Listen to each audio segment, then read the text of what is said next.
No neighbor will remember. No neighbor will remember that I chose to learn Kathak instead of football in the 3rd grade. No distant cousin of yours will care that my nails are painted in hues of red and white. No true friend of mine will shun me because I prefer to wear a sari over a shirt. No neighbor will remember that I married a man in peace. But I will. I will remember your disdain, your hatred, your selfish pain, and all the time we lost in vain. And when you lie next to my breathless, pulseless, exhausted body, howling, screaming, and wondering why, you must remember that you were why. That after all the wars you waged against me so that you could please every friend, sister, and a distant cousin, no neighbor will remember. But I will. I wrote this poem in a moment of immense rage, anger, and exhaustion. I wrote this poem questioning every individual who sees, reads, knows, and understands, yet keeps quiet, exercising their privilege of silence. I wrote this poem because where I come from, people are overwhelmingly silent. And in this silence, I am here to speak. I am here to speak for the 10% of the world population who are forced to survive on the margins of society as though we are the other, although we have existed since the beginning of civilization. I am here to speak for the millions of LGBTQ people who still struggle with a sense of belonging. I am Hridam Saha, a 3rd-year English literature student, an Indian gay man, and I am here to speak. Around the age of 4 or 5, I started to realize that something was different, that I was different. At a cultural fair, I asked Baba to buy me a doll. The shopkeeper raised an eyebrow. My mother looked horrified. She frowned as if I'd asked for something out of the ordinary. That night, I was sleepless, constantly questioning what is wrong with the doll. In the monsoon of 2013, Kolkata was drenched in rainfall and engulfed in winds of unparalleled strength. My parents were leaving to deal with some office work. I rechecked to ensure that they were gone, sped to Ma's cupboard, opened it with both arms, and grabbed a sari. Long, seamless, crimson red, silken. My hands moved around my body in a way that they seemed to be genetically engineered to help wear a sari. "Take it off," shouted the housekeeper. "Take it off right now. Boys don't wear saris." I was sleepless that night, constantly questioning, why do boys not wear saris? When I entered the boys' washroom, someone shouted a homophobic slur. Fingers pointed at me, an uproar of laughter. My friends, my classmates, middle school boys, all staring at me, no different from the way my mother or the house help did. I was sleepless that night, but there was no questioning what is wrong with the doll, what is wrong with the sari. I simply asked, what is possibly wrong with me? This is not just my story. This is the story of all of us who live in the fear of our truth. We would rather hide, suppress, perform, or worse, die. A 2021 survey by The Guardian suggests that around 50% of LGBTQ youth have struggled with thoughts of suicide. Stonewall's research reports that around half of us have experienced depression. These things are not inherent to the fact that we are different, but more so because we are treated differently. Growing up, I never had a safe space. I felt like an anomaly at school, abnormal in social gatherings, a disappointment at home. I grew up with so much shame that I found it better, no, easier to hide. I grew up with so much shame that when I was sexually assaulted as a child, I refused to tell my parents. I would rather walk past that man's house every day to get home, but I refused to tell my parents. It took me years to unlearn that shame, to battle that shame, to conquer that shame. My story is not all depressing, trust me. There are certain turning points. Perhaps the most impactful was when I watched Rituparna Ghosh's Chitrangada with my family. Ghosh was a queer Bengali filmmaker and one of my absolute favorites. In this particular film, the protagonist, also played by Ghosh, is an individual struggling with their gender identity. Halfway through the movie, the character kisses their love interest, another man. I felt shocked, but deeply seen. It was a school night, so my mother rushed me off to bed. But I was sleepless that night, constantly thinking, Hridam, there are people out there just like you.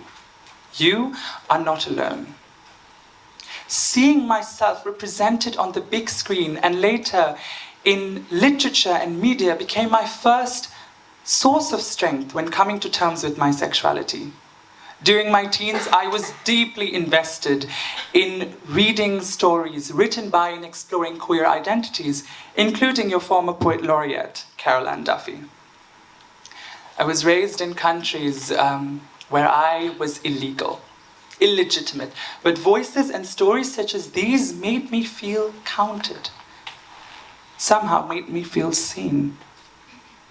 Literature was not just my weapon of acceptance and recognition, it became my tool for education. For the longest time, I was told that being gay was a mental disorder. A myth that is exploited by so many across the world to stigmatize every identity in defiance of the heteronormative molds of man and woman.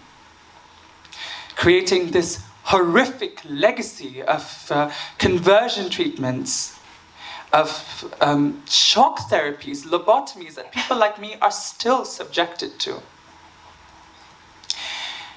In 1961, when the American Psychiatric Association published the first edition of the Diagnostic and Statistical Manual of Mental Disorders, heterosexuality was cited as the norm, hence othering homosexuality.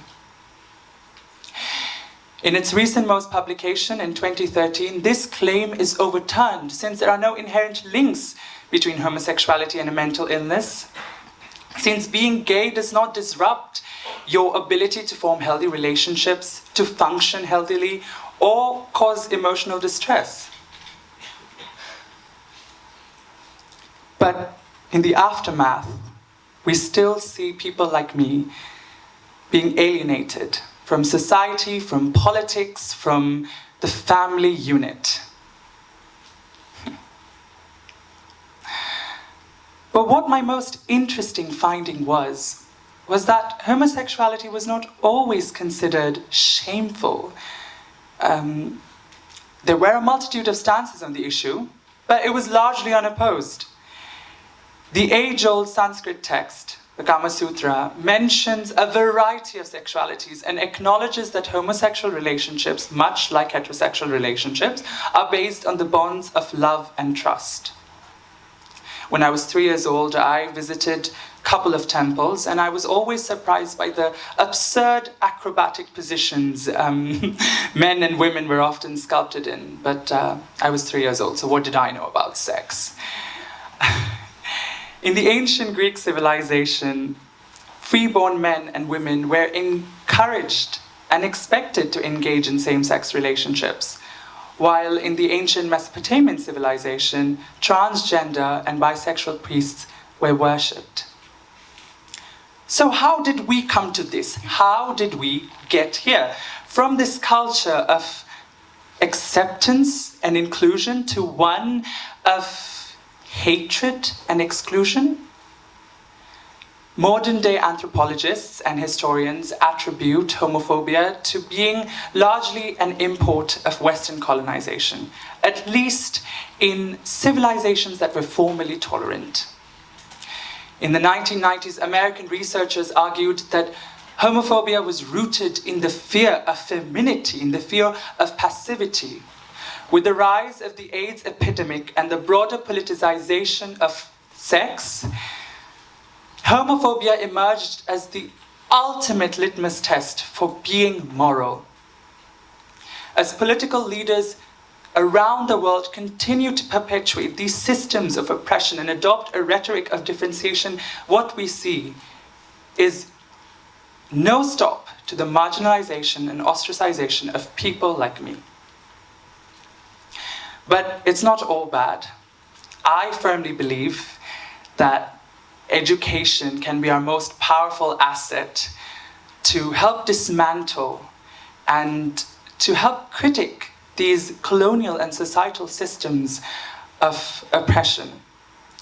To go back to our history, our roots, our past, our culture, and revitalize the LGBT voices that have shaped the world we live in today.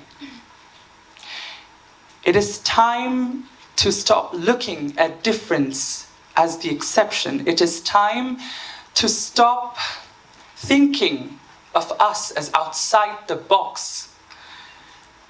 Now is the time to rethink the box itself.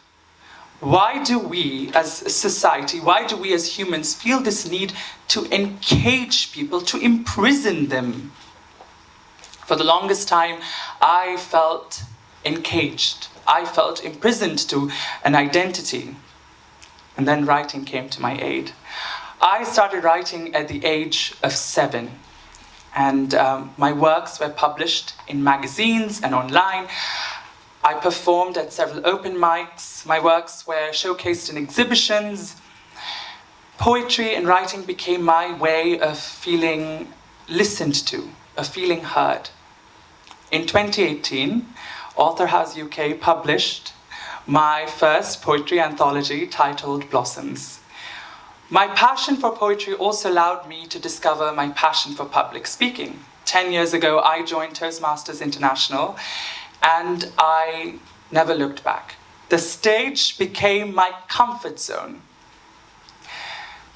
I realized that when I can speak, I can influence. And when I can influence, I can change the minds of those who listen. Finding my inner voice, finding my inner passions, helped me escape this cage, and later to break free and empower others to break free. I understood that regardless of how people defined me, I defined myself. That no matter the circumstance, I had a choice. I had a choice between being a victim and being a victor. In a 2004 speech accepting the Sydney Peace Prize Award, Arundhati Roy said, "There's really no such thing as the voiceless. There are only the deliberately silenced or the preferably unheard." In this age of the digital, her words carry more relevance than ever. It rests upon our generation to change the narrative, to carry forward the work of those who preceded us, to refuse ignorance and foster acceptance. It is our responsibility to question the hierarchies and power structures that alienate an other, that situate one identity over the rest, that decide who is worthy of being human and who is not. For we, the human race in its entirety, will never be liberated when so many of us continue to live encaged. So that no child ever has to go to bed sleepless at night, constantly questioning what on earth is possibly wrong with me.